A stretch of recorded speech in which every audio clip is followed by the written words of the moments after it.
Hello everyone, Micah Barga here. And looking at this video title, yes, I have high-functioning autism. To start with, I was diagnosed at the age of 4. It wasn't until the age of 16, during my sophomore year of high school, when my mom one day mentioned to me that I had what she called back in the day autistic tendencies, which of course just meant that I had the tendencies of autism. Although that went over my head at the time, it did give me an idea on why I struggled in certain areas, such as learning new lessons in school or staying focused in class.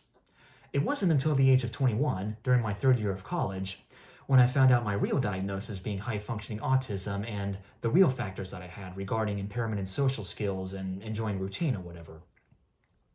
Looking back on my childhood, there wasn't exactly any knowledge, awareness, or programs that assisted those on the spectrum, kind of like what we have today. And because of this, I was often the subject of discrimination, ridicule, stereotype, etc. People often interpreted my differences and/or uniqueness as a good thing, when really, it's the other way around. And I actually try my best to utilize my differences and/or uniqueness to help others and to be useful. But sadly, not everybody sees that. I may not show it, or at least not in the way that a lot of people do, but I too crave fun and excitement in my life, let alone acceptance, inclusion, and yes, companionship. There are times then and times now, where I stay quiet and isolate myself from others. Some people construe that as being rude.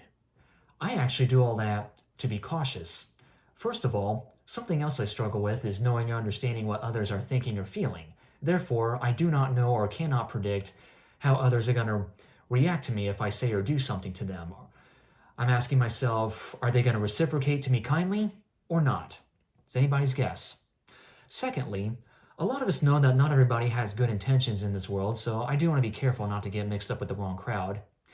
And lastly, I often zone out whenever people are talking about topics that do not interest me.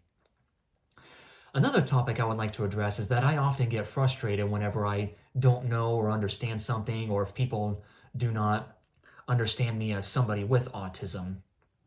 And I also get frustrated whenever things don't work like they're supposed to.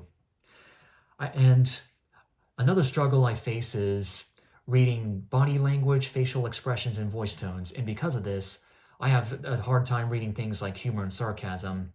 I think I've pretty much covered that already when I mentioned earlier about how it's hard for me to know or understand what others are thinking or feeling, but that's kind of a more in-depth look on that.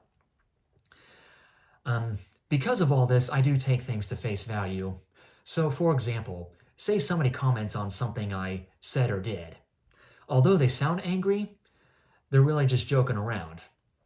Well, I'm actually going to take it as if they really are angry with me. Sorry for any long pauses I may have in this video.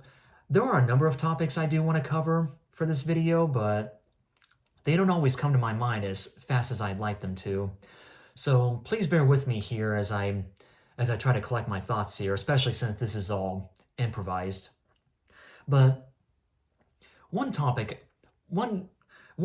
piece of advice I'd like to give is you can always ask if you don't know or understand something. I know asking questions can be intimidating to an extent, even for me, but it's a whole lot better to do that than just to assume things. And that's another thing. Please do not just assume that I'm being heinous or ignorant whenever you hear me say or see me do something that you're not used to. Get to know me before you judge me.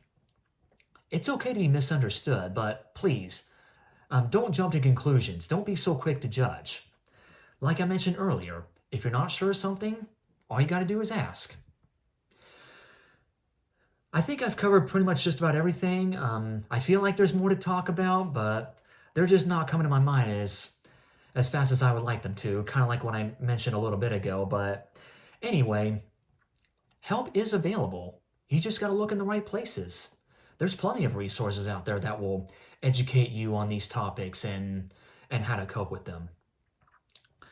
I hope this all gave you an insight on how I function and how I see the world. See ya.